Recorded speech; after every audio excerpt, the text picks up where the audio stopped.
Yo, what's up you guys, J2K Gaming here, welcome back to the channel. Before I even begin, don't forget to like and subscribe, it definitely helps the channel out as we are on the road to 200 subscribers. Today I'm going to be unboxing the Elgato Facecam. I feel like me, you've been going live with webcams like these, and let me tell you, it's just crap. That I have no other explanation. Let's unbox this bad boy. Now I'm not sure the type of webcam this is, or how many frames per second, along with like, is it 1080p? Like, I don't know what this one is. Okay, here we go. I assume this is the manual right here. We don't need those. We don't really need those. All right, I assume these are the wires, the cables and stuff like that. What is this? Okay, it's a regular charger. Another, I don't know what this is. Manual, maybe. Where is it, baby? Let's see it. Here it is. Wide lens Elgato Facecam.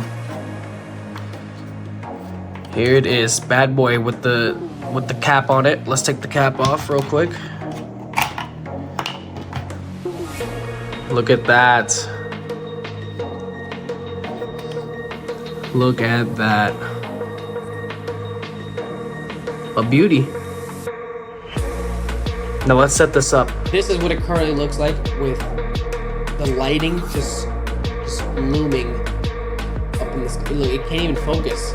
If I go like this, you really can't even tell. Like, it's not even focusing on me at all. This is how I live stream every day, with the webcam right where it's set up, and you can already tell why I got the Elgato Facecam. Because I'm not a famous YouTuber, but come on, I would like to have a decent webcam when somebody joins my stream.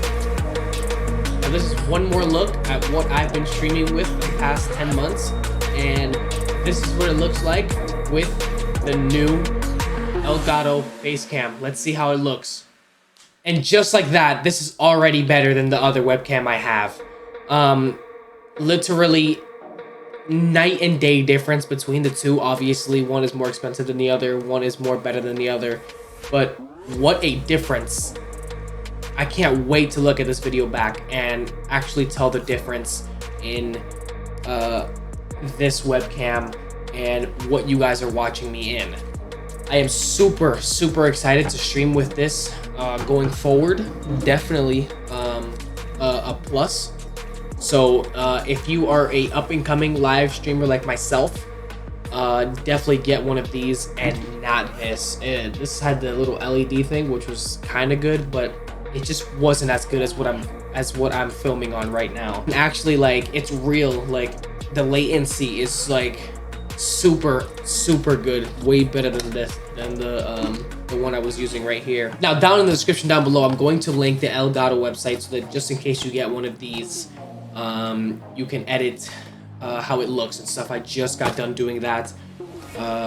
Actually, I could show you right now what mine looks like. All right, so these are the settings that I've just put for the webcam that you guys are watching me through. I need better lighting, of course, because the lighting behind the monitor is a lamp that is currently reflecting off the walls. When I get this ring light that is meant for streamers, that the streamers have, it's gonna look way better, and obviously I'd have to change the settings up a little bit. Anywho, that is a wrap for this video. I hope you guys enjoyed it, and I hope maybe you guys decide to get one of these. Very good choice by buying this for sure. I got it on Amazon for like $120 for sure. I could have got this one or the Pro. I don't really see a reason to get the Pro. This one looks fine enough. But definitely a good purchase, way better than this. This is going instantly in the garbage. Make sure you guys drop a like on this video and subscribe for more videos like this. And we are on the road to 200 subscribers, so for sure, subscribe. It definitely helps the channel out. I'll see you guys in the next one. Peace.